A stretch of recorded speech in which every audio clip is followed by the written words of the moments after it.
C'est la une de l'actualité de ce samedi. Un adolescent de 17 ans a été tué à Valenton dans le Val-de-Marne. Il a reçu un coup de couteau mortel à la cuisse. Ce jeune se rendait à un rendez-vous conclu sur un site internet pour vendre un jogging. La piste de la rixe entre bandes n'est pas privilégiée à ce stade selon le parquet. Nous serons sur place dans un instant. 80 suspects arrêtés dans 53 départements. C'est l'énorme coup de filet réalisé cette semaine contre des pédocriminels, parmi lesquels des enseignants, voire même un élu local. Nous vous raconterons cette plus grande opération jamais menée en France dans ce journal. Également dans l'actualité, Emmanuel Macron qui appelle à un rendez-vous avec la nation au mois de janvier. Comment maintenir l'unité, décryptage et précision de Mathieu Coache dans ce journal. Et puis, 5 jours après un atterrissage aussi périlleux que miraculeux, le pilote du petit avion qui a atterri à Villejuif dans la cour d'un immeuble prend la parole. Ce pilote de 82 ans revient sur ce qui s'est passé lundi et un spécialiste décryptera avec nous la difficile manœuvre d'urgence qui a été réalisée.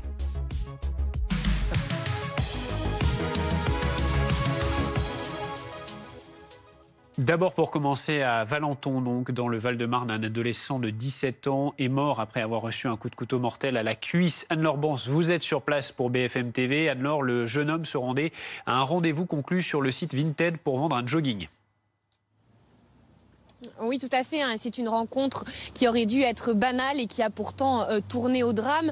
Cet adolescent de 17 ans, il s'est rendu sur cette commune, vous le disiez, de Valenton aux alentours de 20h. Hier soir, à un point de rendez-vous, il était accompagné de son cousin pour effectivement vendre un survêtement à une personne. Un échange qui avait été conclu sur la plateforme Vinted. À son arrivée, il se retrouve en face de 5 ou 6 personnes. Une altercation intervient. Les raisons demeurent encore inconnues. Et à ce moment-là, une des personnes présentes lui assène un coup de couteau au niveau de la cuisse, touchant son artère fémorale. Et malgré l'intervention rapide des secours sur place, l'adolescent décède et succombe de ses blessures. Une enquête est donc pour l'instant ouverte pour homicide et les enquêteurs tentent d'en savoir plus. Un mineur, par ailleurs, a été placé en garde à vue.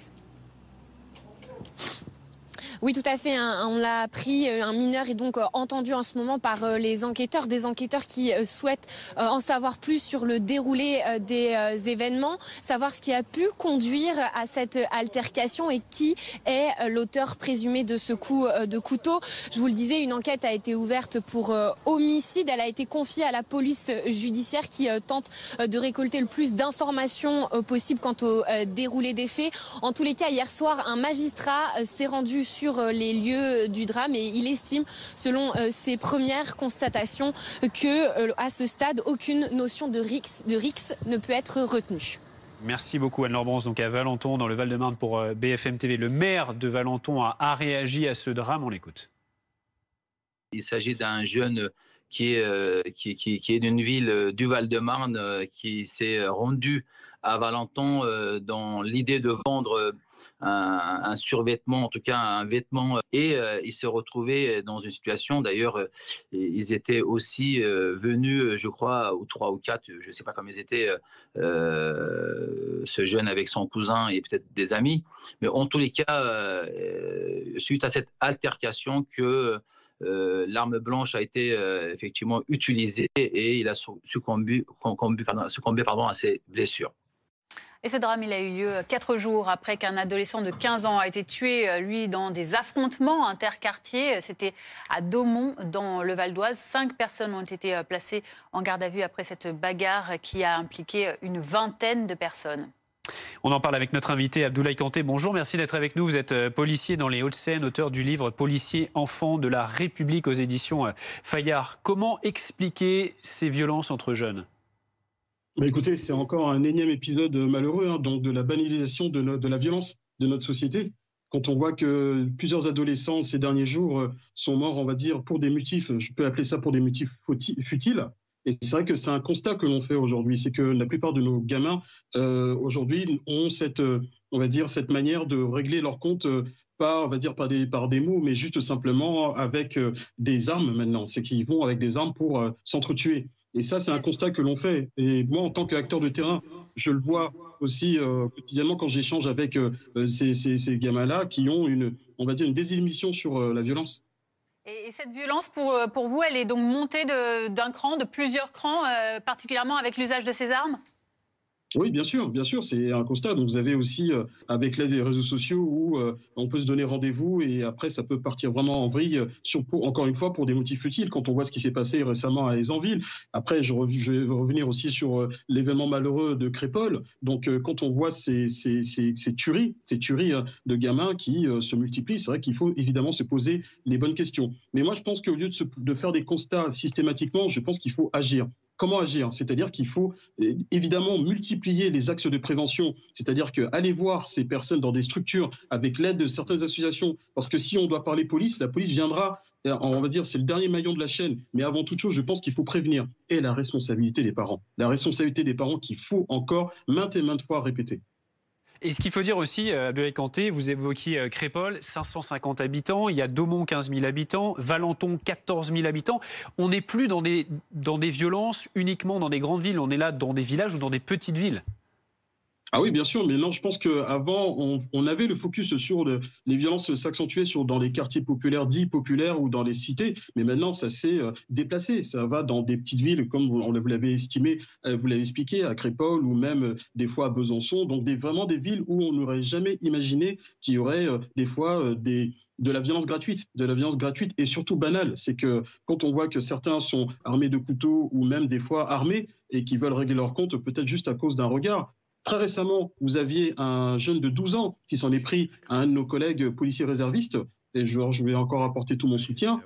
Dites-vous bien, il faut qu'on se pose des bonnes questions. 12 ans, cette délinquance juvénile devient de plus en plus, on la voit de plus en plus, mais je pense que pour lutter contre ça, bien évidemment, il faut qu'il y ait de la prévention, mais derrière, il faut aussi qu'il y ait une justice aussi qui soit exemplaire et aussi qui puisse sanctionner de manière vraiment exemplaire ces jeunes pour qu'ils puissent comprendre. Merci Abdoulaye Kanté donc pour ces remarques que vous nous faites. Je rappelle que vous êtes policier dans les Hauts-de-Seine, auteur du livre Policiers, enfants de la République aux éditions Fayard. Et donc voilà, une violence à gérer sur un plan multifactoriel. On en vient dans l'actualité à présent à ce coup de filet historique en France contre la pédocriminalité. 80 personnes ont été interpellées et ce dans 53 départements. Parmi les suspects, vous allez le voir, figurent notamment 2 professeurs d'école. Pierre-Henri Holderbaum. C'est une vaste opération anti-pédocriminalité menée dans 53 départements qui a eu lieu cette semaine. Au total, 80 personnes ont été interpellées et placées en garde à vue. 38 sont placées sous contrôle judiciaire, 13 ont été écrouées, avec des profils divers, comme un professeur des écoles soupçonné d'agression sur une ancienne élève et possédant des images d'enfants dont il avait la charge. Également, ce surveillant d'enfants, récidiviste, mais qui a pu continuer à travailler au contact de mineurs après un changement d'identité, un dysfonctionnement pointé par les associations. Qu'est-ce qui a failli dans notre système pour que quelqu'un qui a déjà été condamné, qui est déjà connu pour ce genre de fait, persiste, continue. Ça veut dire simplement qu'on ne tape pas assez fort en termes de condamnation, qu'on ne tape pas assez fort en termes de poursuite. Une opération coordonnée par la police et la gendarmerie et sous le contrôle de l'Office central des mineurs, une première en France.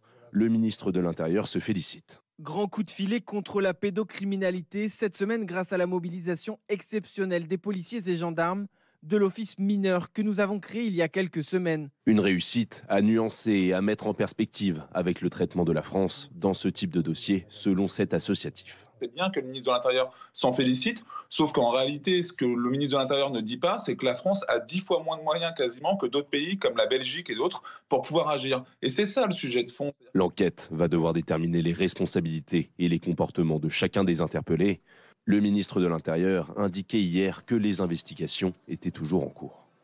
Dans l'actualité également de ce samedi, Emmanuel Macron était en visite au Panthéon. Jeudi soir, le président a dit être conscient de l'état du pays et annoncé qu'il fixerait prochainement un rendez-vous avec la nation pour tenir l'unité du pays et rappeler la France à ce qu'elle est. Mathieu Coache est avec nous du service politique. Bonjour Mathieu. Bonjour. Le chef de l'État a fait cette annonce mais n'a pas donné davantage de détails. Alors c'est vrai que sur la forme que prendrait ce rendez-vous avec la nation, on a peu ou pas d'indices. L'Élysée nous dit travailler sans dévoiler ses pistes pour le moment. ces grands rendez-vous avec la nation, c'est une méthode en fait qu'adore le président de la République, avec des résultats mitigés. Si on remonte un petit peu dans le temps, il a tenté un certain nombre de choses pour tenir cette unité du pays, pour reprendre les termes qu'il utilise auprès de nos confrères du Monde. Récemment, il y a eu les rencontres de Saint-Denis qui devaient renverser la table sur le plan politique. Il y a eu 2 éditions avec très peu de choses qui en sont sorties. Pas sûr qu'il y en ait d'autres. Avant cela, il y avait eu le Conseil national de la refondation. Encore avant, les fameuses conventions citoyennes. En fait, ce qu'a probablement en tête Emmanuel Macron aujourd'hui, c'est plutôt un équivalent du grand débat. Ça, vous vous en souvenez. Pas sur la forme, mais sur ce qu'il avait laissé dans les esprits. Souvenez-vous, ces centaines d'heures de discussion dans toute la France avec des élus, des Français, des associatifs, devant les caméras pour sortir de la crise des Gilets jaunes. Cela restera gravé en quelque sorte dans le macronisme, mais sans lire dans les pensées du président de la République, eh bien, il rêve un peu d'un moment comme le grand débat, où il pourrait reprendre la main, reprendre un peu de lumière aussi, pour relancer enfin ce 2e quinquennat. Alors pour comprendre à quoi ça va ressembler tout cela, on va en parler également avec Lauriane Rossi, présidente Renaissance des Hauts-de-France. Bonjour, des Hauts-de-Seine, pardon. On aimerait savoir justement quelle forme, à quoi ça pourrait ressembler ce nouveau grand rendez-vous, ce rendez-vous avec la nation. Le président de la République aura l'occasion de préciser début janvier la forme que prendra ce rendez-vous avec les Français. Ça peut être une prise de parole, ça peut être effectivement l'organisation d'un grand débat, d'un grand rendez-vous citoyen comme on a pu en avoir par le passé et dont il a été à l'initiative. Ça peut être une initiative politique très forte aussi. Enfin, ce sera à lui de préciser les choses. Ce qui est important de rappeler, c'est le constat, je crois, très lucide que fait le président de la République. Là où nos oppositions, je pense notamment à Jean-Luc Mélenchon, à la NUPES, la France Insoumise, sont dans l'instrumentalisation des affrontements et des stigmatisations, qu'elles soient communautaires ou sociales. Là où vous avez une partie de la gauche qui est dans le déni le plus total par rapport aux violences et au climat qui règne dans le pays, eh bien, la majorité présidentielle et le président de la République ont conscience des fractures qui touche une partie de notre pays, de notre société, et ce besoin à la fois de fermeté et de rassemblement, d'unité autour finalement d'une seule communauté, en tout cas la première des communautés, qui est celle de la République, celle de la nation française. Et je pense que ça a tout l'enjeu de l'initiative portée par le président de la République. Est-ce que, Lauriane Rossi, c'est aussi une façon pour le chef de l'État de reprendre la main sur un second quinquennat assez éprouvant, on peut le dire?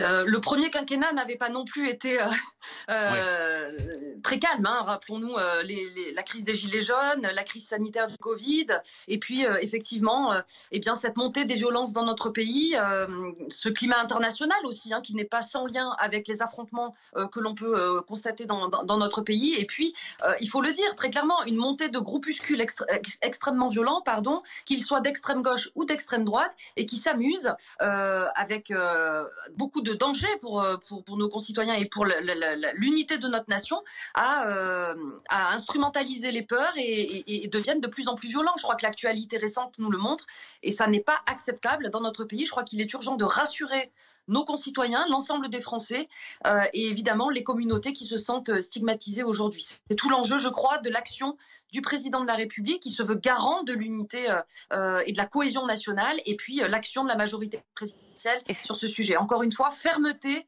et unité. Et en termes de timing, c'est l'urgence de la situation actuelle, hein, vous le dites, qui justifie cette annonce, alors que vous précisez que le président ne donnera des informations sur la forme que prendra ce rendez-vous qu'au mois de janvier. Je pense que le président de la République a, au cours des derniers mois, à plusieurs reprises, fait allusion à ce rendez-vous avec les Français, cette volonté d'avoir un dialogue de nouveau direct, si je puis dire, hein, avec l'ensemble des citoyens français. Donc ça n'est pas étroitement lié à l'actualité récente. Il est évident que les événements de ces dernières semaines et notamment de ces derniers jours accélèrent peut-être aussi cette volonté. Mais vous savez, le président de la République a toujours été, comme il aime à le dire, le maître des horloges, et il saura le moment venu, et sans doute début janvier, comme il l'a dit hier au Panthéon, préciser la forme de ce rendez-vous avec les Français et de l'initiative citoyenne et politique qu'il souhaite prendre. Merci beaucoup Lauriane Rossi d'avoir été avec nous en direct sur BFM TV. Dans l'actualité également de ce samedi, les États-Unis critiqués pour leur veto sur la résolution du Conseil de sécurité de l'ONU appelant à un cessez-le-feu à Gaza. Sur le terrain, les troupes de Tsahal poursuivent leur assaut sur Khan Younes dans le sud de la bande de Gaza. Oui, Gaza où à l'hôpital Al-Aqsa, des enfants blessés se retrouvent amputés de certains membres. Et vous allez entendre le témoignage d'un chirurgien de Médecins sans frontières sur ces enfants, Matteo Pasto et Clément Gauvin. Ces sirènes hurlantes, que des ambulances de fortune déposent des dizaines de blessés palestiniens à l'hôpital de Khan Younes. Une ville ciblée depuis plusieurs semaines par les frappes israéliennes. Selon certains médecins, la moitié des enfants admis à l'hôpital sont estropiés ou amputés. Ils sont parfois obligés d'être soignés à même le sol, faute de lits disponibles. Sur ces images, un nourrisson sauvé de justesse geint de douleur, pendant que des hommes essayent de lui trouver un lit. Cet enfant a été blessé lors d'une frappe sur son quartier. Son père témoigne. Nous étions dans une zone considérée comme sûre. Les enfants étaient dans la rue, jouant comme d'habitude. Les choses se passaient comme dans la vie de tous les jours. Les gens étaient dans les magasins. Après la frappe, nous avons tout d'un coup entendu des cris. Débordés, les médecins palestiniens sont épaulés par des hommes de Médecins sans frontières. Ce chirurgien français opéré il y a encore quelques heures dans l'hôpital de Khan Younes. On a un flot continu de patients blessés, traumatisés, fracturés, démembrés, brûlés, qui arrivent en permanence à l'hôpital. Ce qui est frappant en tout cas, pour avoir fait quelques missions humanitaires, c'est la quantité d'enfants blessés, brûlés, des fois en morceaux. François Jourdel alerte sur la pénurie de matériel médical. Les prises en charge des Palestiniens sont de plus en plus compliquées et se font parfois sans eau ni électricité. On revient à présent sur ce miracle. Lundi, à Villejuif, après le crash d'un petit avion, il a réussi la prouesse d'atterrir en urgence en pleine ville, entre la cour d'un immeuble et le toit de box de parking.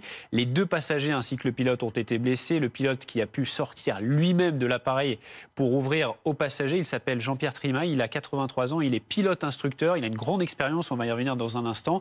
Mais d'abord, on va l'écouter, il s'exprime, il a du mal à comprendre ce qu'il s'est passé au micro de BFM TV. On a besoin de comprendre ce qui s'est passé. On a des doutes qui vont être en fait levés par le bureau enquête Amaline. Tout ce qu'on sait, c'est qu'on a 2 moteurs qui se sont arrêtés. Et ce qu'on a besoin de savoir, c'est pourquoi. Pour l'instant, on n'a pas de réponse. Et si on met 2 moteurs sur un avion, c'est pour qu'il en reste un quand il y en a un qui tombe en panne. J'ai des douleurs multiples, mais comme quelqu'un qui a eu un choc important. Il y en a un qui était à l'arrière, qui n'a rien du tout. Il a été à l'hôpital Percy, il est sorti.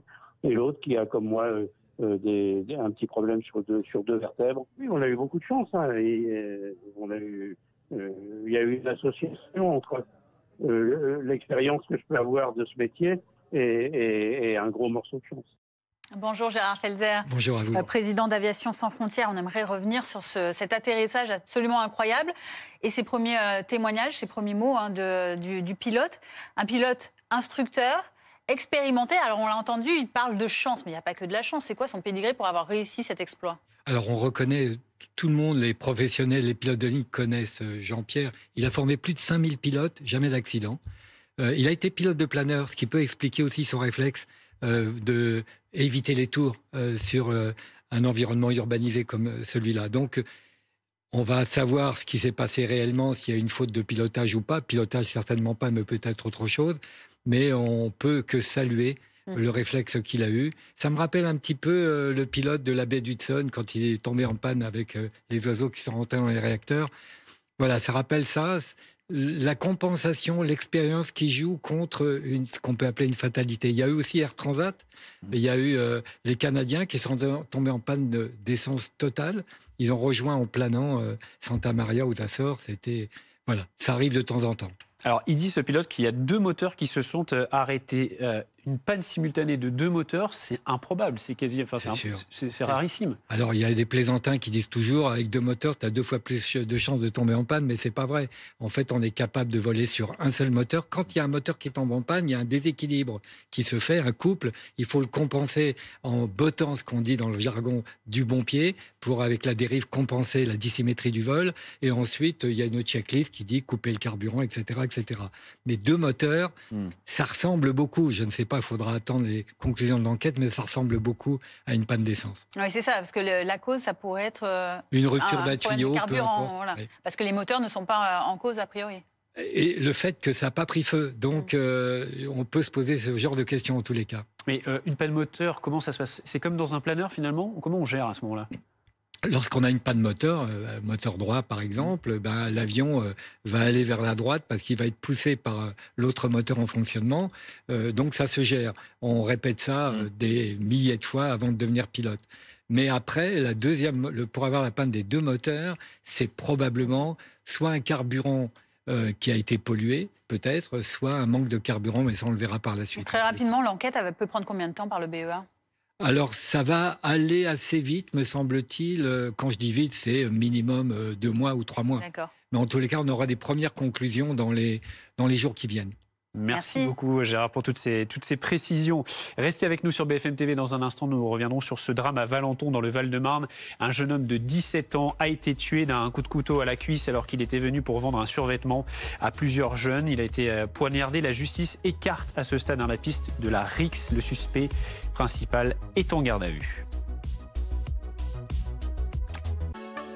Dimanche. Recherche, diagnostic, traitement, financement. La médecine est en mouvement. Les nouveautés en matière de santé dans Prenez soin de vous. Dimanche sur BFM TV.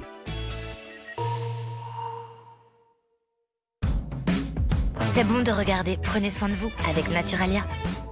Naturalia, c'est bon de manger sain. BFM TV, toutes les actualités, sur tous les terrains, pour tous les Français. Vous êtes 12 millions chaque jour à nous faire confiance. BFM TV, première chaîne d'info de France.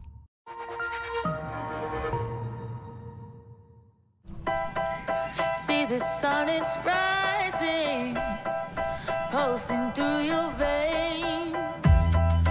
There's a new horizon, and I will see you there. It's a brand new world. Can you feel it? Nouvelle Volkswagen ID7, 100% électrique. Un supplément de liberté. Volkswagen. I am Invictus. I am. I am. I am. I am. Le parfum masculin, Invictus de Rabanne. Joyeux Noël, mon grand. C'est pour toi. C'est un reconditionné. On dirait pas, hein. Et c'est le Père Noël qui s'en charge.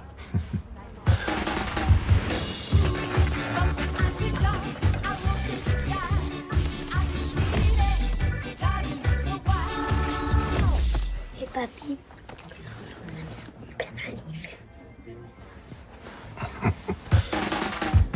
Mettez un peu de magie et beaucoup de reconditionné dans vos cadeaux. Orange. Dans quelques secondes, Kiki va rien comprendre à ce qui se passe. Dans quelques secondes, je vais leur annoncer que j'ai gagné à Euromillions et que je partage avec eux. Ce mardi, jackpot de près de 17 millions d'euros. On vous attend au 32-16. C'est parti. On est au taquet. Tout va changer. Et la colère, c'est une chose. La violence, en est une autre. Mais la vie, c'est pas ça. Taisez-vous. Je voudrais rétablir le calme. Je m'en saucissonne et je m'en tartine. Ça va bastonner. L'accélération, ça fait kiffer. Bartoli time, c'est parti. Quelle ambiance. Moi, je dis bravo. C'est à noter, c'est un record. C'est un joueur extraordinaire. Quelqu'un veut réagir? Il y a des grandes gueules et il y a du sport. RMC, bien plus qu'une radio. Alors, t'es au top? Ça te fait les bras, là, non? Non, mais j'en rêve. Arrête! T'en mets encore une du... Non, non, non, non.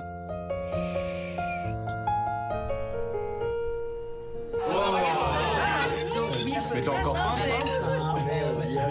C'est bon, vous avez laissé manger? Avec les pommes dauphines à 1,49 €, On a tous droit au meilleur. Carrefour.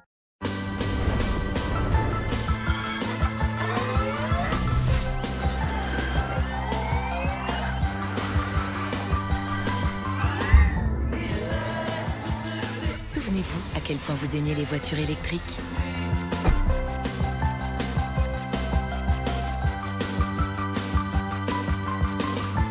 Renault Twingo E-Tech 100% électrique, à partir de 100 € par mois. Profitez du bonus écologique jusqu'au 15 décembre. Bonjour. Bonjour. Je viens récupérer le cadeau de Noël de ma femme. Soyez un peu gaffeur. Vous voulez dire que le Père Noël a déposé pour votre femme? Oui, le Père Noël. Et oui, évidemment, le Père Noël. Au revoir. Merci. Soyez limite. S'il vous plaît, 2 minutes. Monsieur, on doit fermer. J'ai oublié le cadeau de ma belle-mère. Je vous en supplie. Merci. Vous me sauvez la vie. Avec plaisir. Vous pouvez compter sur les conseillers SFR pour passer le plus beau des Noëls. SFR, soyez vous.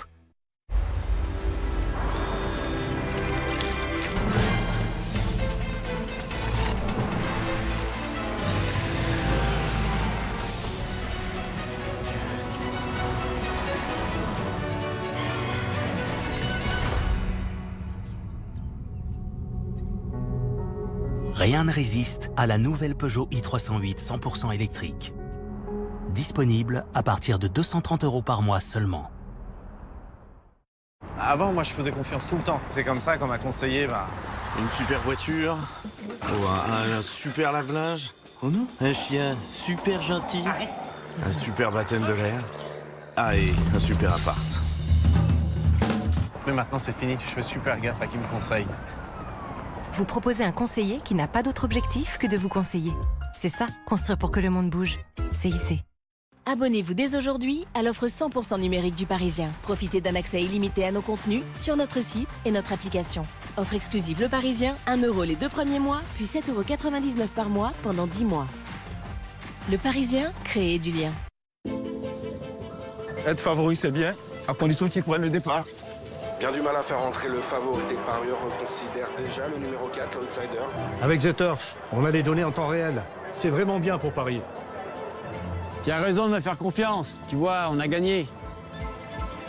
Mes gains sont sécurisés. Je peux retirer d'un clic. J'ai vraiment confiance en The Turf. Plus de 160 000 parieurs nous font vraiment confiance. The Turf, une histoire de turfiste. Chez Direct Assurance, vous économisez en moyenne 250 € sur votre assurance auto. En ce moment, ça fait plaisir. Direct Assurance, bien assuré, direct réglé. Excusez-moi, je sais que c'est direct réglé, mais c'est encore la pub Direct Assurance, là. Miaou, miaou, miaou, miaou. C'est vraiment la nouvelle Opel Corsa électrique? Yes. Of course. Elle est cool à conduire. Elle est grave stylée. Et elle se charge vite. Sérieux? Yes. Of course.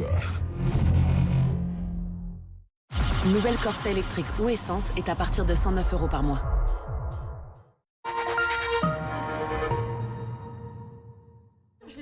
Moi, j'avais vu un film, en fait. On voyait des femmes très formées, etc., avec un corps parfait. Moi, en fait, je me dis dans ma tête, pourquoi je suis pas comme elle? T'es trop grosse. Ouais, voilà, et toi, t'es trop une planche à pain, donc non. Moi, je suis sûre que la moitié des trucs, moi, c'est faux. C'est trop parfait pour être vrai, quoi. Ouais. En plus, t'es obligé de regarder parce que sinon, après, tu te sens un peu discriminé par les autres. Ouais, à part, genre. Ouais. Quoi qu'ils en disent, les images ont toujours un impact. Aidons-les à ne pas subir. Une belle connexion entre nous. La météo avec SFR et du service client de l'année pour la 2e année consécutive. Votre météo avec Revolut Business, la banque en ligne qui simplifie vos transactions internationales et dépenses d'entreprise.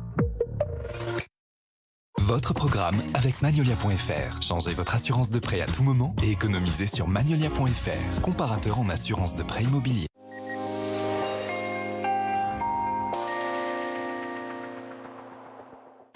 Bonjour à tous, le temps va rester agité tout au long du week-end dans de nombreuses régions. Des conditions donc vraiment dépressionnaires si on regarde sur l'animation satellite. Alors vous voyez cette dépression ici qui est actuellement située sur l'Irlande, qui a été baptisée Eline d'ailleurs par les Irlandais. Et elle est accompagnée d'une perturbation active qui est arrivée donc ce samedi matin par l'Atlantique. Alors elle traverse tout le pays, elle a apporté de fortes pluies, d'ailleurs en matinée du côté de l'Île-de-France, et elle se décale au fil des heures vers le nord-est. Il est déjà tombé 20 à 40 mm de pluie par endroit et elle est accompagnée aussi d'un vent sensible à l'intérieur des terres, mais aussi sur le massif central, des rafales qui peuvent atteindre les 110-120 km/h localement, donc sur le Puy-de-Dôme. Demain matin, on va retrouver les restes de notre perturbation sur le nord-est en allant vers les Alpes avec toujours pas mal de vent.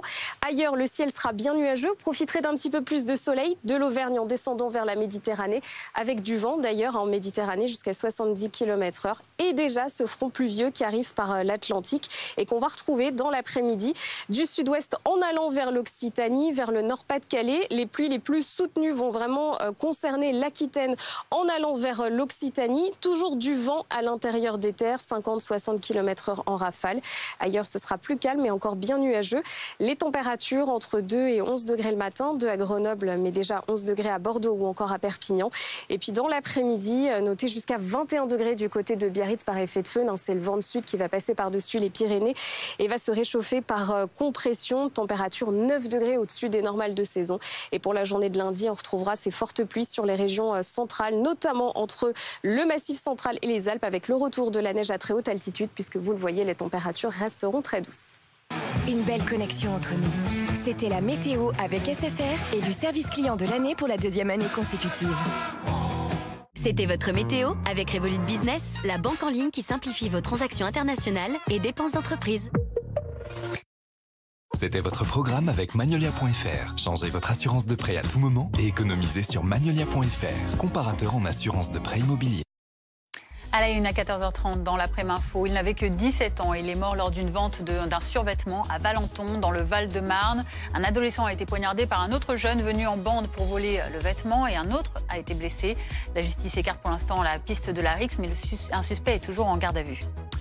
Le président de l'autorité palestinienne, Mahmoud Abbas, tient les États-Unis pour responsables de l'effusion de sang à Gaza. Ce sont ses mots, alors que les Américains ont mis leur veto à une résolution de l'ONU pour un appel à un cessez-le-feu à Gaza. Sur place, la situation humanitaire continue de se dégrader. La COP28 à Dubaï ne serait-elle qu'une mascarade? Le secrétaire général des pays exportateurs de pétrole a demandé que ses membres refusent tout accord ciblant les énergies fossiles. Elles sont pourtant responsables de l'essentiel du réchauffement climatique. Nous serons avec Agnès Pannier-Runacher tout à l'heure, ministre de la Transition écologique, pour en parler en direct de Dubaï. À la une, cette vente entre particuliers qui a viré au drame. Un adolescent de seulement 17 ans est mort poignardé à Valenton, c'est en région parisienne, lors d'une agression pour lui voler ce survêtement, objet de la vente. L'un de ses accompagnants a été également blessé et un jeune homme a été placé en garde à vue. Les détails dans ce reportage de Bastien Cochet, Igor Saïri et Baptiste Keita. C'est ici, dans ce jardin au bas de ces immeubles d'un quartier populaire de Valenton, qu'un jeune homme de 17 ans a rendez-vous hier soir. Il doit y remettre en main propre un bas de survêtement qu'il a vendu sur une plateforme en ligne. Pour cette transaction, il vient accompagné de son cousin et de 2 amis. Arrivés sur place, entre 5 et 6 individus font alors irruption et tentent de voler le jogging. Lors de l'altercation, l'un des agresseurs sort un couteau et porte un coup à la cuisse de la victime au niveau de l'artère fémorale. Les individus prennent la fuite avec le vêtement volé. La victime, elle, succombe à ses blessures malgré un massage cardiaque prodigué par les secours. Son cousin a lui aussi été touché à la cuisse lors de la rixe. Il a réussi à s'échapper, ce n'a pas été le cas de son cousin. Il a subi des lésions, mais qui n'ont pas engagé son pronostic vital. Il s'est de suite rendu à l'hôpital pour faire soigner ses blessures. Une enquête pour homicide a été ouverte par le parquet de Créteil et confiée à la police judiciaire du Val-de-Marne. Un mineur a d'ores et déjà été placé en garde à vue hier soir. Alors, qui était la jeune victime de cette altercation? Le maire de la commune de Valenton nous donne quelques détails sur l'adolescent et le contexte de son décès. Il s'agit d'un jeune qui est d'une ville du Val-de-Marne qui s'est rendu à Valenton dans l'idée de vendre un survêtement, en tout cas un vêtement, et ils se retrouvaient dans une situation, d'ailleurs, ils étaient aussi venus, je crois, ou 3 ou 4, je ne sais pas comment ils étaient, ce jeune avec son cousin et peut-être des amis, mais en tous les cas, suite à cette altercation que l'arme blanche a été effectivement utilisée et il a succombé à ses blessures. Dans l'actualité également, le procès de Monique Olivier, l'ancienne compagne du tueur en série Michel Fourniret, se poursuit après 2 semaines d'audition aux assises des Hauts-de-Seine pour complicité dans les meurtres de 3 jeunes filles. Reprise des auditions lundi et ce soir, BFM TV vous propose un document long format, Monique Olivier, la diabolique, un retour sur les moments forts du jugement. À voir ce soir, donc ce sera à 20h50. Les journalistes Michel Finesse et Thibaut Chevillard sont revenus sur notre antenne sur le sinistre rôle joué par Monique Olivier et les principales révélations de ces premières semaines de procès. Écoutez.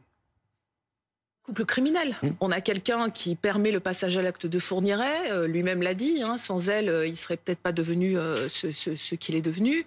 Elle est là au niveau de la préparation, elle est là pour faire monter les victimes dans la voiture, elle est là au moment des viols pour l'aider à violer quand il n'y arrive pas, elle est là au moment des meurtres, parfois au moment de l'ensevelissement des corps, donc elle est à toutes les étapes de la procédure. Moi, une des sources que j'ai eues pour mon livre m'a dit qu'elle pouvait jouer d'égal à égal avec Fourniret, c'est clair. Elle est assez impassible dans le box. Elle ne réagit pas du tout lorsque les témoins défilent, lorsque les familles des victimes viennent à la barre pour parler de leurs proches qui sont disparus. Elle reste, elle les fixe, mais finalement, comme elle ne s'exprime pas, on ne sait pas exactement ce qui se passe dans sa tête. Dans l'actualité également, à Paris, à Strasbourg, à Montpellier, l'association France-Palestine Solidarité organise des dizaines de manifestations ce week-end un peu partout en France, accompagnées d'autres associations, de syndicats ou encore d'organisations politiques, avec pour mot d'ordre obtenir un cessez-le-feu immédiat et une levée du blocus à Gaza notamment. À Marseille, le rassemblement organisé à Porte d'Aix par le collectif Urgence Palestine a un temps été interdit par la préfecture en raison d'un risque réel d'affrontement entre sympathisants et opposants à la cause palestinienne, notamment en faisant référence à l'intifada de 1987 démarrée un 9 décembre. Et le tribunal administratif a finalement autorisé ce rassemblement. Vous voyez ces images donc en direct de la Porte d'Aix à Marseille cet après-midi. Et dans le conflit qui oppose Israël et le Hamas au Proche-Orient, Israël continue de bombarder aujourd'hui encore la bande de Gaza, du nord au sud. Il accentue sa campagne militaire contre le Hamas. Pour Mahmoud Abbas, le président de l'autorité palestinienne, les États-Unis sont responsables, je cite, de l'effusion de sang à Gaza. On en parle avec vous, Sonia Dridi, correspondante BFM TV à Washington. En cause, selon Mahmoud Abbas, le veto des États-Unis à une résolution de l'ONU pour un cessez-le-feu. Oui, et il y a beaucoup de divisions ici aux États-Unis à propos de cette décision. Alors pour se justifier, l'ambassadeur adjoint américain à l'ONU, pour justifier sa décision, a notamment déclaré « Nous ne soutenons pas une résolution qui appelle à un cessez-le-feu non durable et qui va simplement planter les graines d'une prochaine guerre ». Il a également dénoncé l'échec moral de l'absence dans le texte de condamnation des attaques du Hamas le 7 octobre. Alors il y a une partie de la classe politique américaine qui soutiennent cette décision américaine à l'ONU, des élus des deux bords qui ne veulent pas d'un cessez-le-feu, qui craignent sinon que le Hamas ne se reconstitue et qui ne voient pas d'autres voies possibles. Mais il y a beaucoup de contestations au sein même du camp démocrate, notamment du côté des progressistes qui critiquent une politique bancale de Joe Biden qui, d'un côté, incite les Israéliens à tout faire pour épargner les civils à Gaza et puis qui, de l'autre, son administration vient de bloquer cette décision à l'ONU en mettant son veto. Il y a d'ailleurs beaucoup de manifestations aux États-Unis ces derniers temps pour dénoncer la politique de l'administration Biden. Certains manifestants disent même que Joe Biden est complice de génocide. Et puis on sent même un grand malaise chez certains officiels du gouvernement qui reconnaissent en privé que cette décision isole encore un peu plus les États-Unis au sein de la communauté internationale. Déjà, il y a quelques semaines, des diplomates du département d'État ont appelé le président Biden à demander un cessez-le-feu. a demandé un cessez-le-feu via une note interne. Donc il y a beaucoup de crispation aux États-Unis autour de ce sujet. Merci beaucoup Sonia Dredi, la correspondante de BFM TV à Washington. On en parle également avec notre invitée Myriam Benrad. Bonjour, professeur en relations internationales à l'Université Schiller à Paris. D'abord, une réaction sur ce veto américain. C'est un veto qui fait beaucoup réagir. Comment l'analyser ? Je pense que c'est un veto qui vient clarifier la position qui est celle des États-Unis, qui est donc, à travers ce veto, favorable à l'escalade de la violence, aux représailles tous azimuts qui ont été déclarées par Israël à la suite du 7 octobre 2023, en dépit des appels à la désescalade, à la retenue, à une forme d'accalmie, essentiellement à la faveur des populations civiles, aussi dans le sens évidemment de la sécurisation des otages qui sont encore présents à Gaza. À travers ce veto, on voit bien que l'administration Biden s'est rangée du côté de la décision qui est celle du gouvernement de Benyamin Netanyahou et qui, encore une fois, qui incarne tout de même la frange dure du spectre politique israélien et qui a choisi la surenchère à travers cette riposte militaire. Donc je pense que ça clarifie les choses si on avait des doutes et si les déclarations antérieures étaient ambivalentes. Merci beaucoup Myriam Benrad, professeure en relations internationales à l'Université Schiller à Paris, de nous avoir apporté votre éclairage sur cette question. Et on en vient à cette dernière ligne droite, également dans l'actualité internationale, dernière ligne droite pour la COP28 à Dubaï. Et cette tache d'huile sur la conférence climatique des Nations Unies, puisque l'Organisation des pays exportateurs de pétrole a demandé à ses membres, dont les Émirats arabes unis, qui organisent donc cette COP28, de rejeter tout bonnement tout accord qui mettrait en péril les énergies fossiles. Les détails dans ce reportage de Milan Argelas. À 3 jours de la fin de la COP28, l'OPEP redit sa position. Dans un courrier daté de mercredi, le secrétaire général de l'Organisation des pays exportateurs de pétrole exhorte ses 23 pays membres à rejeter les textes qui cibleraient les énergies fossiles. Il semble que la pression excessive et disproportionnée exercée sur les combustibles fossiles pourrait atteindre un point de basculement aux conséquences irréversibles. Il serait inacceptable que des campagnes aux motivations politiques mettent en danger la prospérité et l'avenir de nos peuples. Indignation à Dubaï. Les délégations opposées aux énergies fossiles se succèdent à la tribune ce samedi. L'Espagne fustige un courrier répugnant de l'OPEP. L'Union européenne martèle sa position. Je veux que cette COP marque le début de la fin pour les énergies fossiles. Ce ne sont pas que des mots. C'est ce que la science exige et ce que nos enfants méritent. Parmi les pays membres destinataires de ce courrier envoyé par l'OPEP figurent les Émirats arabes unis. Le 21 novembre dernier, le sultan Al-Jaber, président émirati de la COP28, estimait que sortir des énergies fossiles pourrait, je cite, ramener l'humanité à l'âge des cavernes.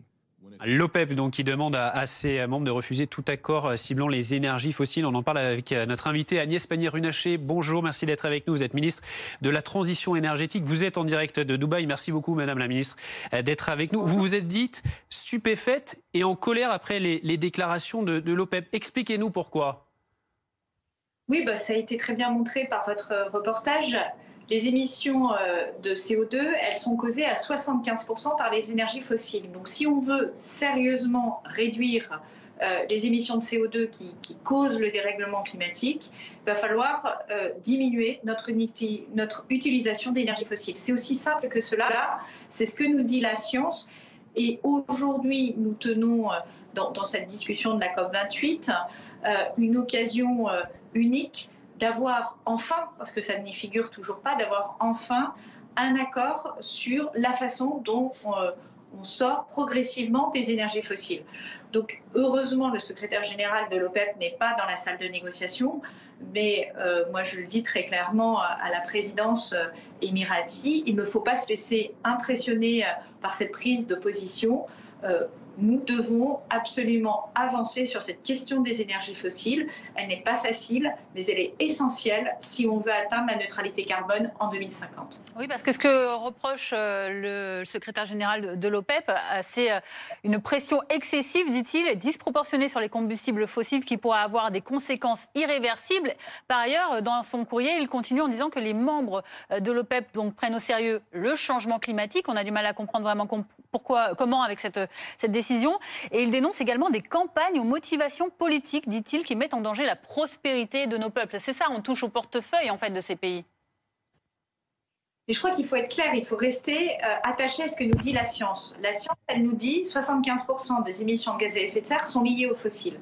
Et nous nous imposons, nous, pays européens, d'organiser la diminution de notre consommation de fossiles. Tout le monde fait des efforts. Et d'ailleurs, ces efforts ne sont pas nécessairement que négatifs, puisque derrière, ce qu'on est en train de faire, c'est de mettre en place des filières de renouvelables, de travailler à la chasse au gaspillage de l'énergie.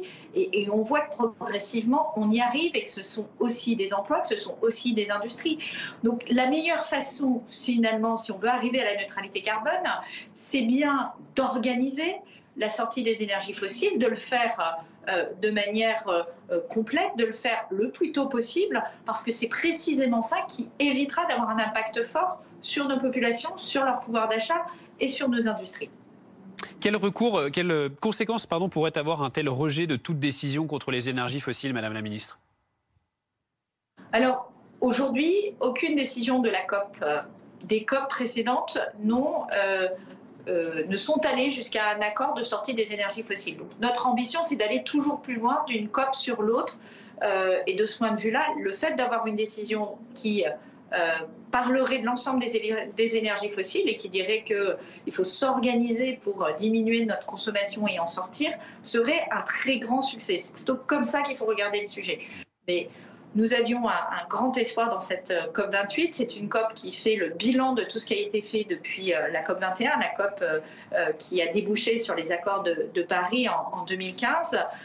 Cette COP, pour nous, elle est importante et elle est l'occasion d'ajouter cette ambition au moment où le dérèglement climatique s'avère encore plus fort que ce qu'on imaginait initialement. Donc, il est urgent d'agir, c'est notre responsabilité politique. Les Européens prendront leurs responsabilités et effectivement, il est vrai que nous mettons de la pression politique, mais nous le faisons pour nos populations, nous le faisons pour nos industries, nous le faisons aussi pour organiser enfin ce qui est nécessaire si on veut arriver à la neutralité carbone et surtout si on ne veut pas augmenter de plus d'1,5 degré le réchauffement climatique. Vous parlez de faire ce qu'il est nécessaire et de le faire le plus rapidement possible de COP en COP, mais pour autant vous dites qu'il n'y aura pas de solution concrète faite pour arrêter ces émissions fossiles à l'issue de cette COP 28. Alors qu'est-ce qui va figurer dans l'accord? Je ne dis pas du tout ça. Nous avons encore plusieurs jours de négociations et je pense même que cette manifestation assez inédite d'une organisation qui effectivement est autour de la production de pétrole, montre bien qu'il est possible d'arriver à un accord et que la pression est de monter. Donc, un accord sur quoi exactement? Elle montre bien que le sujet des énergies fossiles est aujourd'hui dans la pièce. Il n'a jamais été autant dans la pièce que pour cette COP.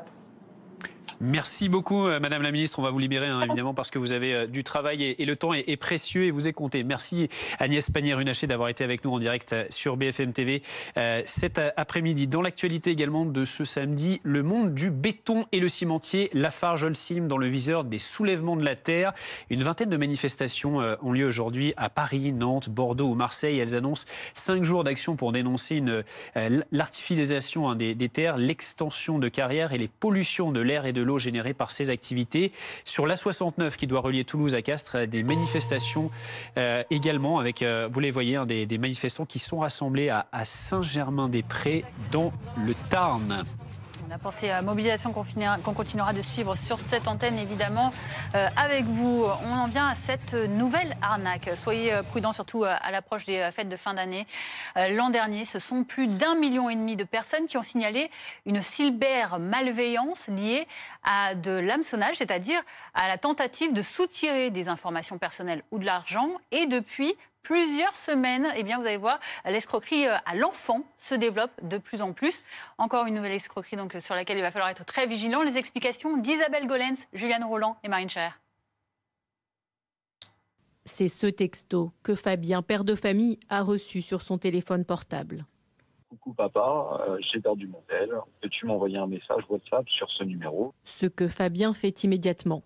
La personne de l'autre côté m'a répondu « Je ne peux pas appeler, j'utilise un vieux téléphone, le micro ne fonctionne pas ». Et à partir de là, j'ai eu un doute. Et il a les bons réflexes. Il m'a mis « Ok, est-ce que ça va? Tu es au travail ?» Et donc il m'a répondu « Ça va bien ». À la question « Tu es au travail ?» il m'a répondu « Oui », alors que mon fils est au collège.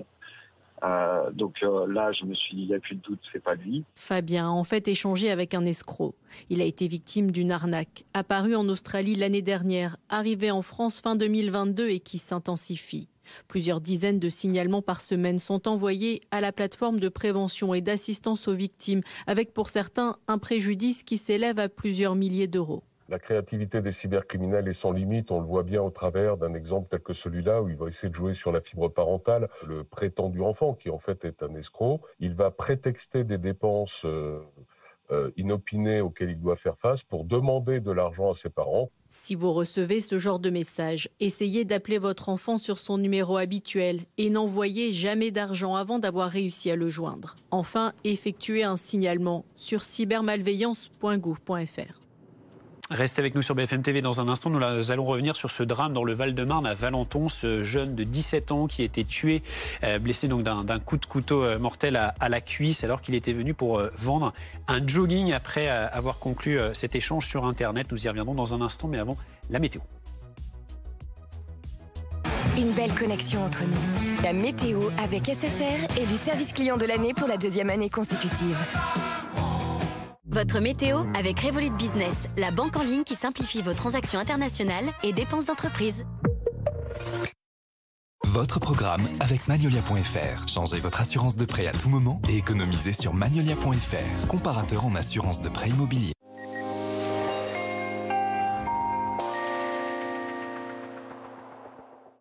Bonjour à tous, le temps va rester agité tout au long du week-end dans de nombreuses régions, des conditions donc vraiment dépressionnaires si on regarde sur l'animation satellite. Alors vous voyez cette dépression ici qui est actuellement située sur l'Irlande, qui a été baptisée Eileen d'ailleurs par les Irlandais, et elle est accompagnée d'une perturbation active qui est arrivée donc ce samedi matin par l'Atlantique. Alors elle traverse tout le pays, elle a apporté de fortes pluies d'ailleurs en matinée du côté de l'Île-de-France et elle se décale au fil des heures vers le nord-est. Il est déjà tombé 20 à 40 mm de pluie par endroit et elle est accompagnée aussi d'un vent sensible à l'intérieur des terres mais aussi sur le massif central, des rafales qui peuvent atteindre les 110-120 km/h localement, donc sur le Puy-de-Dôme.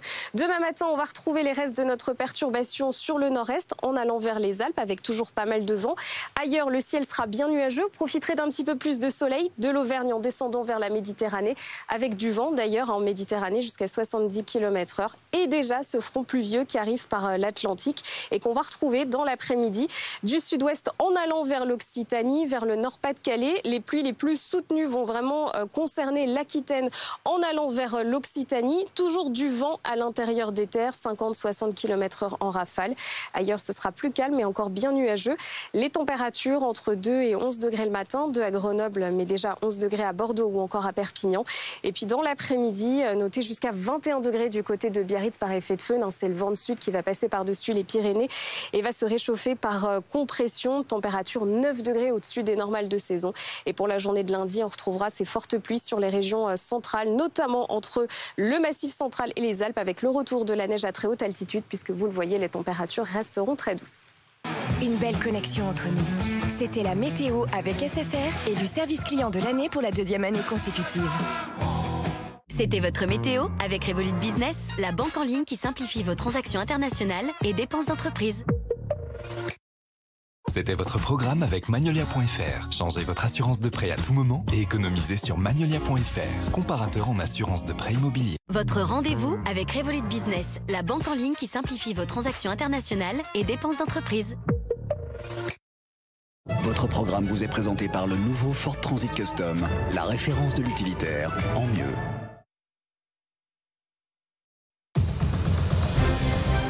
Vous avez envie de passer un bon week-end? Commencez dès le vendredi avec moi dans Week-end Direct. Loin des bruits et de l'agitation, c'est l'heure idéale pour interroger notre époque. Grâce à nos invités, c'est l'occasion de comprendre le monde qui nous entoure et les événements qui le secouent. Week-end Direct, le vendredi, samedi et dimanche dès 22h en direct sur BFM TV.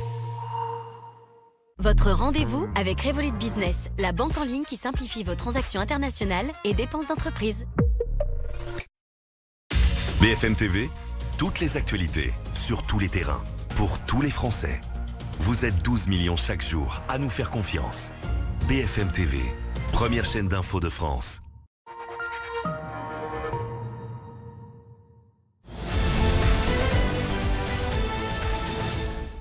La BPCO, bronchopneumopathie chronique obstructive, est une maladie respiratoire qui touche 3,5 millions de Français, mais selon plusieurs enquêtes, la moitié d'entre eux ne suit pas correctement son traitement.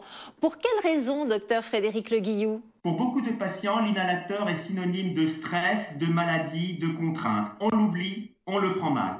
Or, un traitement pas pris ou mal pris augmente le risque de complications, d'aggravation, d'hospitalisation, voire de décès. Qui peut aider le patient à bien suivre le traitement? Tout professionnel de santé, le médecin, en particulier le pneumologue qui le prescrit, le pharmacien qui le délivre.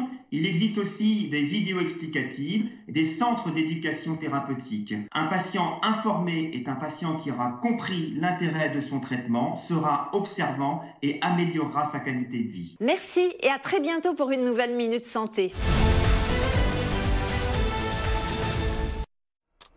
C'était le moment de prendre soin de votre santé. GSK, entreprise biopharmaceutique. Unir la science, la technologie et les talents pour devancer ensemble la maladie.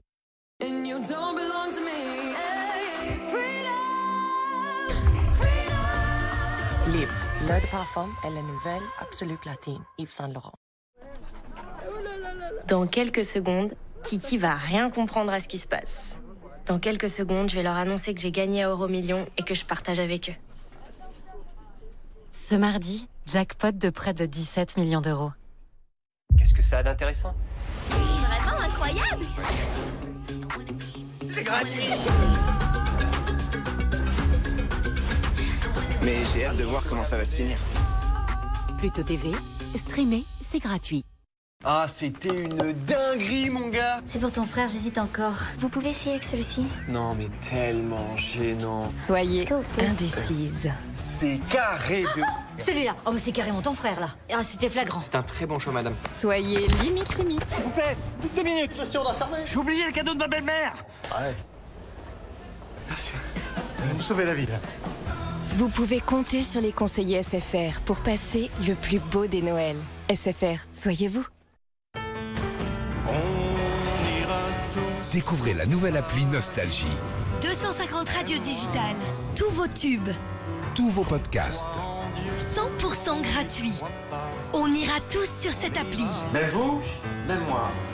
Parce que chez nous, la musique restera gratuite. Téléchargez maintenant la nouvelle appli Nostalgie. Vous l'avez dit à vos collègues, au cours de yoga, à la patronne du resto en bas du bureau et à votre concierge. Donc c'est comme si vous l'aviez dit à tous vos voisins. Et maintenant que vous l'avez même dit à Trésor, vous pouvez nous le dire aussi. En nous déclarant votre départ à la retraite, vous pouvez ajuster votre impôt. L'impôt s'adapte à votre vie sur impôt.gouv.fr.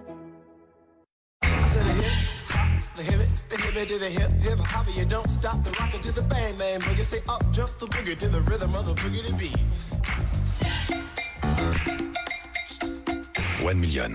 Les 10 millions. Parfum de Rabanne. On cherchait un nom pour le livret d'épargne de meilleur taux. Mais avec son taux à 2,45%, boosté à 5,5% les 3 premiers mois, on n'a pas cherché longtemps. Voici le livret meilleur taux. Grâce à la prime exceptionnelle Peugeot, Paul s'est offert une i208 100% électrique. Avec son design irrésistible et son Peugeot e-cockpit, la i208 a tout pour plaire. Même un futur beau-père. Jusqu'au 31 décembre, Peugeot booste le bonus écologique de 5 000 à 8 000 euros pour tous en offrant 3 000 euros de prime exceptionnelle sur sa gamme électrique. Pour que l'électrique profite à tous.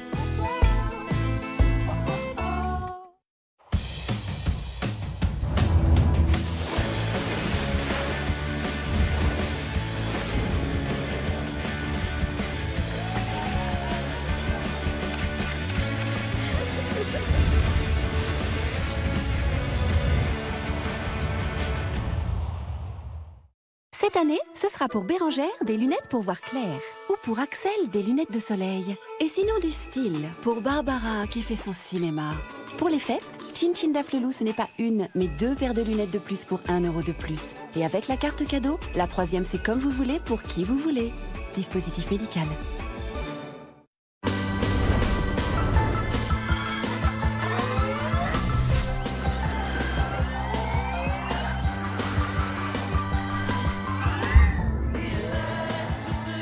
Souvenez-vous à quel point vous aimiez les voitures électriques.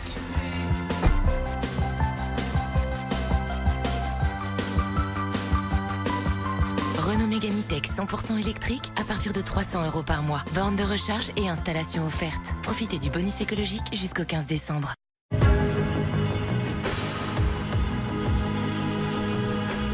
La force des origines. Terre d'Hermès.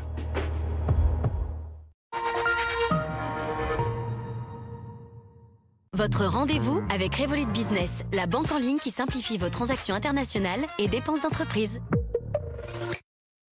Votre programme vous est présenté par le nouveau Ford Transit Custom, la référence de l'utilitaire en mieux. Soyez les bienvenus si vous nous rejoignez sur BFM TV à la une de l'actualité de ce samedi à 15h. Un adolescent de 17 ans a été tué à Valenton dans le Val-de-Marne. Il a reçu un coup de couteau mortel à la cuisse. Ce jeune se rendait à un rendez-vous conclu sur un site internet pour vendre un jogging. La piste de la rixe entre bandes n'est pas privilégiée à ce stade selon le parquet. Nous serons sur place dans un instant avec Anne Lorbance. 86 suspects arrêtés dans 53 départements. C'est l'énorme coup de filet réalisé cette semaine contre des pédocriminels et parmi lesquels figurent des enseignants ou un élu local. Nous vous raconterons dans ce journal cette plus grande opération jamais menée en France. Emmanuel Macron veut un rendez-vous avec la nation en janvier pour retrouver l'unité du pays. Le chef de l'État n'a pas précisé ni sa date exacte ni sa forme. Les précisions à suivre dans ce journal avec Mathieu Coache. Et puis 5 jours après un atterrissage aussi périlleux que miraculeux, le pilote du petit avion qui a atterri à Villejuif en région parisienne dans la cour d'un immeuble prend la parole. Cet instructeur chevronné de 82 ans revient sur ce qu'il s'est passé lundi et nous décrypterons la difficile manœuvre d'urgence qui a été réalisée.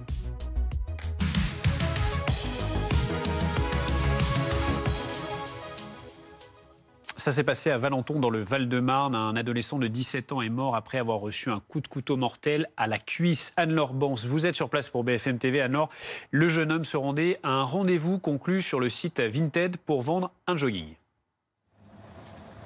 Oui, tout à fait. C'est une rencontre et un échange qui aurait dû être banal et qui a pourtant tourné au drame. C'est aux alentours de 20h que cet adolescent de 17 ans se rend sur cette commune de Valenton. Il est accompagné de son cousin et comme vous le disiez en plateau, il vient pour vendre un survêtement. Il arrive au point de rencontre. Il se retrouve face à 5 ou 6 personnes et une altercation intervient. On n'en connaît pas encore les raisons. À ce moment-là, l'un des individus présent porte un coup de couteau au niveau de la cuisse et touche l'artère fémorale. Et malgré l'intervention rapide des secours sur place qui lui prodiguent un massage cardiaque, cet adolescent de 17 ans a succombé à ses blessures. Une enquête est ouverte pour homicide. Anne-Laure, un mineur par ailleurs a été placé en garde à vue. Oui, tout à fait. Ce mineur, il est actuellement entendu par les enquêteurs qui souhaitent en savoir plus sur le déroulé de ces faits.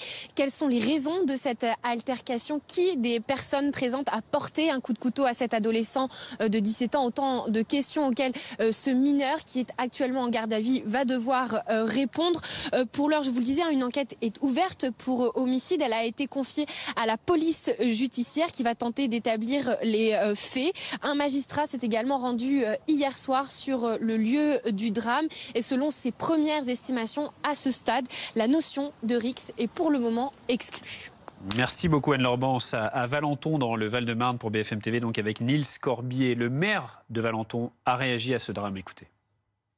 Il s'agit d'un jeune qui est d'une ville du Val-de-Marne qui s'est rendu à Valenton dans l'idée de vendre un survêtement, en tout cas un vêtement, et ils se retrouvaient dans une situation, d'ailleurs, ils étaient aussi venus, je crois, ou 3 ou 4, je ne sais pas comment ils étaient, ce jeune avec son cousin et peut-être des amis, mais en tous les cas, suite à cette altercation que l'arme blanche a été effectivement utilisée et il a succombé à ses blessures.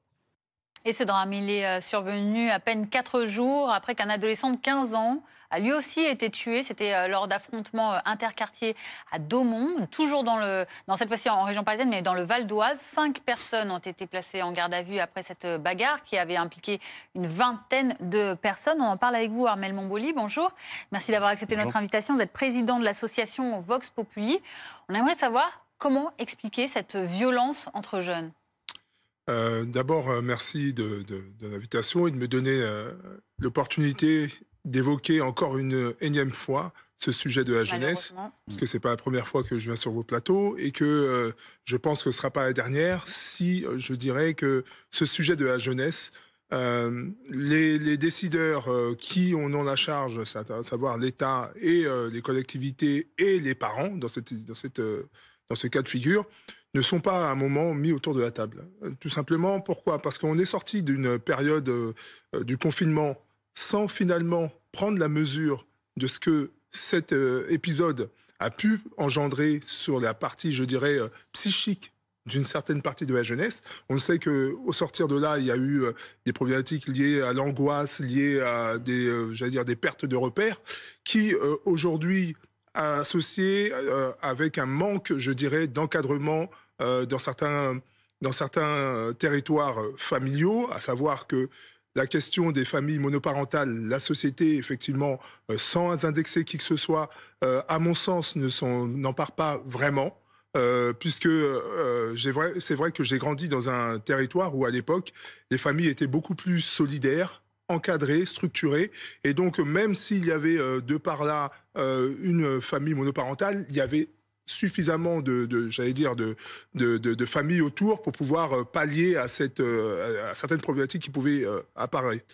Malheureusement, aujourd'hui, ce phénomène, quelque part, souligne aussi la disparition du rôle des pères, de manière volontaire ou involontaire. Je pense que ce serait le débat pour une longue émission. Mais ça traduit que ces jeunes sont vraiment, laissés à eux-mêmes et abandonnés. Et donc, comme le dit le dicton, la nature a horreur du vide, et le vide aussi laisse la place à toute forme de vice, qui fait que ces gamins, aujourd'hui, la société leur propose comme chemin de vie la consommation. Quand vous n'avez pas de moyens pour pouvoir consommer, qu'est-ce que vous faites ? Vous allez dans des moyens autour de la violence, autour de la viande, de la drogue, vous allez autour de la prostitution, bref, tout ce qui vous permet de gagner de l'argent, vous le faites. Et c'est en cela qu'à mon sens, il faut effectivement prendre un temps. Alors oui, mais vous dites prendre un temps, remettre les gens autour de la table. Est-ce que vous pensez que tous les acteurs sont prêts aujourd'hui à se mettre autour de la table ? Les collectivités, les parents, les élus ? Je dirais que, sur une certaine forme, on n'a plus le temps de se poser la question. Parce qu'on le voit bien que c'est un peu comme une vague qui est en train de nous submerger. On l'a vu avec l'épisode de Naël, où cet été, des jeunes qui étaient qui n'étaient même pas des primo-délinquants, se sont retrouvés mêlés à ces mouvements-là. Et donc, ça traduit quoi ? Qu'il y a une perte de repères sociétal concernant le rôle de la jeunesse, surtout, je dirais, lorsqu'on lui donne des droits, mais les devoirs qui vont avec. Et je vais faire appel, moi, à mes origines franco-congolaises, où je vois bien que sur le plan africain, la question, je dirais, de la jeunesse et des droits fait que dans cette partie du monde, la question du respect de l'ordre n'a pas les mêmes, défiances qu'on peut rencontrer ici sur notre territoire. C'est-à-dire que les droits vont avec une certaine maturité. Or, ici, on a, à mon sens, donné énormément de droits à cette jeunesse, mais sans accompagner cela d'un programme lié, je dirais, au devoir. Et il faut des relais pour remonter cette information. Merci beaucoup Armel Momboli, président de l'association Vox Populi, de nous avoir livré votre témoignage et votre expérience sur la question. Dans l'actualité à 15h07, on parle de ce coup de filet historique en France contre la pédocriminalité. 80 personnes ont été interpellées dans 53 départements en seulement 3 jours. Et parmi les suspects qui figurent notamment 2 professeurs d'école. Regardez ce sujet de Sébastien Cochet. C'est une vaste opération anti-pédocriminalité menée dans 53 départements qui a eu lieu cette semaine. Au total, 80 personnes ont été interpellées et placées en garde à vue. 38 sont placées sous contrôle judiciaire, 13 ont été écrouées, avec des profils divers, comme un professeur des écoles soupçonné d'agression sur une ancienne élève et possédant des images d'enfants dont il avait la charge. Également, ce surveillant d'enfants, récidiviste, mais qui a pu continuer à travailler au contact de mineurs après un changement d'identité, un dysfonctionnement pointé par les associations. Qu'est-ce qui a failli dans notre système pour que quelqu'un qui a déjà été condamné, qui est déjà connu pour ce genre de fait, persiste, continue. Ça veut dire simplement qu'on ne tape pas assez fort en termes de condamnation, qu'on ne tape pas assez fort en termes de poursuite. Une opération coordonnée par la police et la gendarmerie et sous le contrôle de l'Office central des mineurs, une première en France. Le ministre de l'Intérieur se félicite. Grand coup de filet contre la pédocriminalité cette semaine grâce à la mobilisation exceptionnelle des policiers et gendarmes de l'office mineur que nous avons créé il y a quelques semaines. Une réussite à nuancer et à mettre en perspective avec le traitement de la France dans ce type de dossier, selon cet associatif. C'est bien que le ministre de l'Intérieur s'en félicite, sauf qu'en réalité, ce que le ministre de l'Intérieur ne dit pas, c'est que la France a 10 fois moins de moyens quasiment que d'autres pays comme la Belgique et d'autres pour pouvoir agir. Et c'est ça le sujet de fond. L'enquête va devoir déterminer les responsabilités et les comportements de chacun des interpellés. Le ministre de l'Intérieur indiquait hier que les investigations étaient toujours en cours. Dans l'actualité également de ce samedi, Emmanuel Macron était en visite au Panthéon jeudi soir. Le président qui a dit être conscient de l'état du pays et annoncé qu'il fixerait prochainement un rendez-vous avec la nation pour tenir l'unité du pays et rappeler la France à ce qu'elle est. Mathieu Coache est avec nous du service politique. Alors on n'a pas grand-chose sur la forme, Mathieu, mais qu'est-ce qu'il veut dire finalement aux Français, le président ? Alors sur le fond, ce que nous dit l'entourage du président de la République et ce que dit aussi Emmanuel Macron, ce qu'il distille dans cet échange avec nos confrères du Monde, c'est qu'il a 3 obsessions. Alors la première, c'est de protéger et de rassurer les Français sur le plan sécuritaire, économique et à l'international. Ne pas jouer avec les peurs, dit Emmanuel Macron, dans le monde. Il veut garder, et ça c'est sa deuxième obsession, le pays uni, ne pas le laisser se démantibuler, pour reprendre ces mots. Vous savez qu'une des craintes d'Emmanuel Macron en ce moment, c'est l'importation du conflit israélo-palestinien en France, la montée de l'antisémitisme et des actes anti-musulmans aussi. Voilà ce qu'il veut tenter de régler. Troisième point, redonner une espérance, le goût de l'avenir, voilà ce que dit Emmanuel Macron. Et lundi, il sera à Toulouse pour parler d'un des projets qui lui est le plus cher, c'est France 2030. C'est un projet d'investissement pour la transition écologique et technologique. C'est quand même 54 milliards d'euros sur 5 ans. En fait, on sent qu'il trépigne, Emmanuel Macron, ces dernières semaines. D'ailleurs, il s'agaçait un peu sur des critiques qui lui sont faites en inaction, en mollesse, ce quinquennat qui ne prend pas. Il l'a fait devant les marins, aux Assises de la mer. C'était il y a une dizaine de jours. Je vais vous lire ce qu'il disait devant ces marins. Il disait, on vient des fleuves, on va au grand large. C'est ça l'histoire de la France, c'est ça le cap que nous tenons depuis un peu plus de 6 ans et que jusqu'au dernier centimètre, je continuerai de tenir. La vérité, c'est qu'aujourd'hui, il aimerait bien avoir un petit peu plus de vent dans la voilure, Emmanuel Macron, et c'est pour ça qu'il parle de ce grand rendez-vous avec les Français en janvier. On va voir si ça fonctionne. On a encore quelques mois, en effet, quelques semaines pour voir venir. Bonjour Sébastien Chenu, merci d'être notre invité aujourd'hui, vice-président de l'Assemblée nationale, député du Rassemblement national du Nord. Que pensez-vous donc de cette idée lancée par le président, de ce grand rendez-vous pour réunifier la nation ? Bonjour. D'abord, on voit bien qu'à chaque fois qu'Emmanuel Macron a été confronté à un problème important, je pense aux Gilets jaunes, je pense aux émeutes, sa réponse a été de faire des grands-messes, des grandes réunions dont il n'est jamais rien sorti. Les Gilets jaunes, on s'en souvient, il y a eu des centaines de réunions ou des dizaines de réunions à travers la France.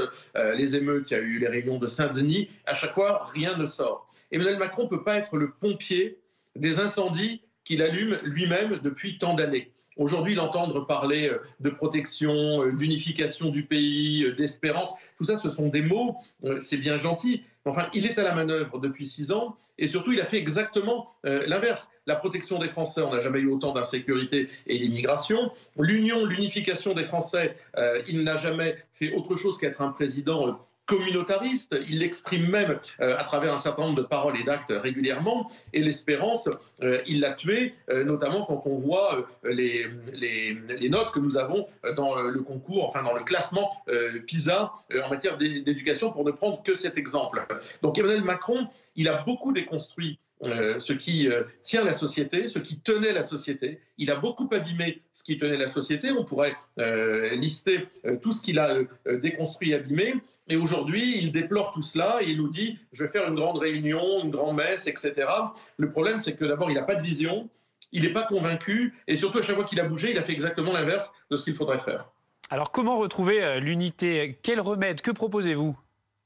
Il y a plusieurs choses. D'abord, une société, pour qu'elle tienne debout, qu'elle avance, qu'elle rayonne, qu'elle embarque sa population, c'est une société qui ne doit pas être traitée en termes de communauté. Emmanuel Macron traite la France en communauté. Il l'avait dit d'ailleurs dès qu'il avait été candidat, souvenons-nous de son meeting de Marseille, où il disait « je vois ici des Comoriens, je vois des Tunisiens », c'est-à-dire qu'il segmente notre société en termes de communauté, et on l'a vu au moment de la marche contre l'antisémitisme.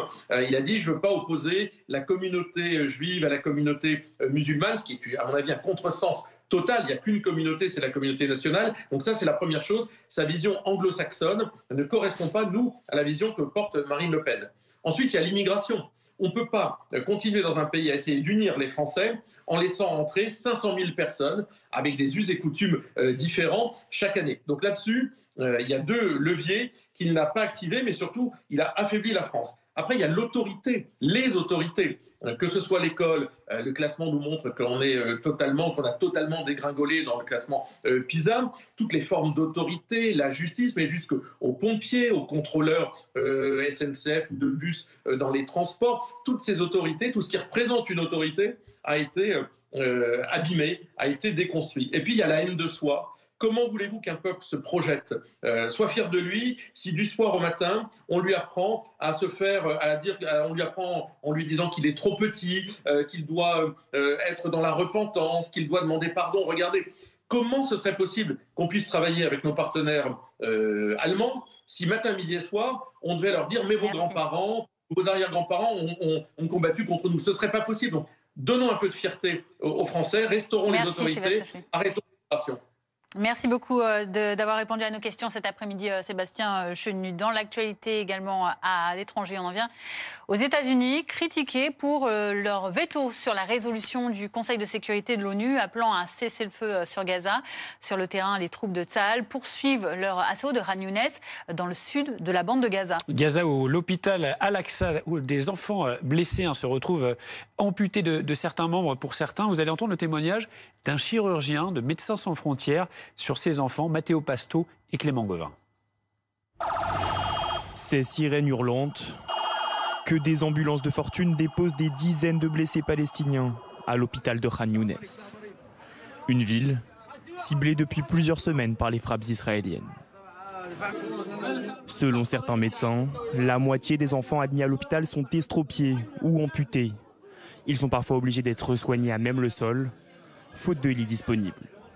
Sur ces images, un nourrisson sauvé de justesse geint de douleur, pendant que des hommes essayent de lui trouver un lit. Cet enfant a été blessé lors d'une frappe sur son quartier. Son père témoigne. Nous étions dans une zone considérée comme sûre. Les enfants étaient dans la rue, jouant comme d'habitude.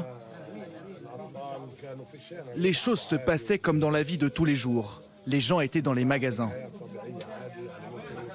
Après la frappe, nous avons tout d'un coup entendu des cris.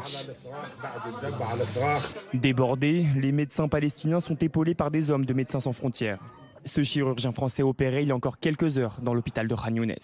On a un flot continu de patients blessés, traumatisés, fracturés, démembrés, brûlés, qui arrivent en permanence à l'hôpital. Ce qui est frappant en tout cas, pour avoir fait quelques missions humanitaires, c'est la quantité d'enfants blessés, brûlés, des fois en morceaux. François Jourdel alerte sur la pénurie de matériel médical. Les prises en charge des Palestiniens sont de plus en plus compliquées et se font parfois sans eau ni électricité. On en revient à présent à ce miracle survenu lundi à Villejuif, en région parisienne, après le crash d'un petit avion. Cet avion c'est ce pilote qui a réussi la prouesse d'atterrir, vous le voyez, en urgence, en plein centre-ville, entre la cour d'un immeuble et le toit de box de parking. Les 2 passagers ainsi que le pilote ont été blessés. Le pilote qui a pu sortir lui-même de l'appareil pour ouvrir aux passagers. Il s'appelle Jean-Pierre Trimaille, ce pilote. Il a 82 ans, instructeur également. Et il a eu du mal à comprendre ce qui s'est passé. Écoutez-le. On a besoin de comprendre ce qui s'est passé. On a des doutes qui vont être en fait levés par le bureau enquête analyse. Tout ce qu'on sait, c'est qu'on a 2 moteurs qui se sont arrêtés. Et ce qu'on a besoin de savoir, c'est pourquoi. Pour l'instant, on n'a pas de réponse. Donc. Et si on met 2 moteurs sur un avion, c'est pour qu'il en reste un quand il y en a un qui tombe en panne. J'ai des douleurs multiples, mais comme quelqu'un qui a eu un choc important. Il y en a un qui était à l'arrière, qui n'a rien du tout. Il a été à l'hôpital Percy, il est sorti. Et l'autre qui a, comme moi, un petit problème sur deux vertèbres. Oui, on a eu beaucoup de chance. Hein, il y a eu une association entre l'expérience que je peux avoir de ce métier et un gros morceau de chance. Bonjour Gérard Felzer. Bonjour à vous. Président d'Aviation Sans Frontières, on aimerait revenir sur cet atterrissage absolument incroyable et ces premiers témoignages, ces premiers mots du pilote. Un pilote instructeur, expérimenté. Alors on l'a entendu, il parle de chance, mais il n'y a pas que de la chance. C'est quoi son pédigré pour avoir réussi cet exploit? Alors on reconnaît, tout le monde, les professionnels, les pilotes de ligne connaissent Jean-Pierre. Il a formé plus de 5000 pilotes, jamais d'accident.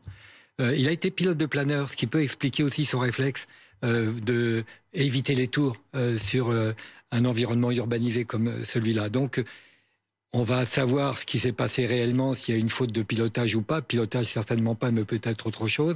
Mais on peut que saluer le réflexe qu'il a eu. Ça me rappelle un petit peu le pilote de la baie d'Hudson quand il est tombé en panne avec les oiseaux qui sont rentrés dans les réacteurs. Voilà, ça rappelle ça.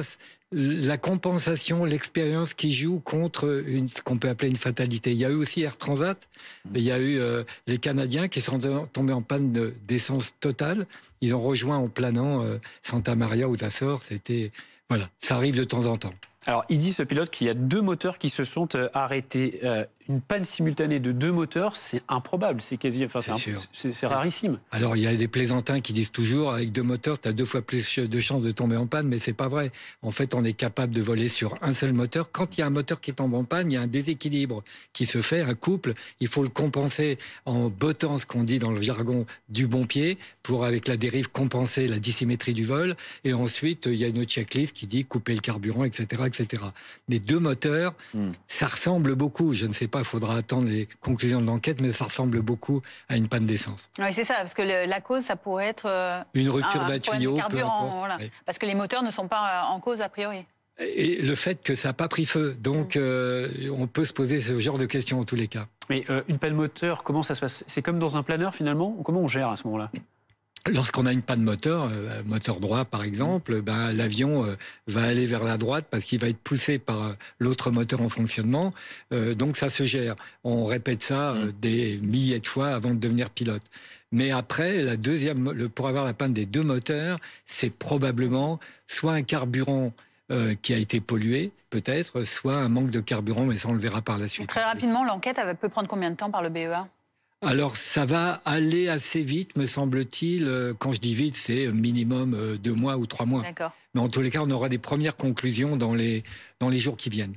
À suivre sur BFM TV, nous reviendrons sur ce drame à Valenton, dans le Val-de-Marne. Un jeune de 17 ans a perdu la vie. Il était venu pour vendre un survêtement, vente qui avait été donc fixée sur le site Vinted. Un adolescent du même âge est en garde à vue et d'autres qui étaient sur les lieux également, eux, sont en fuite.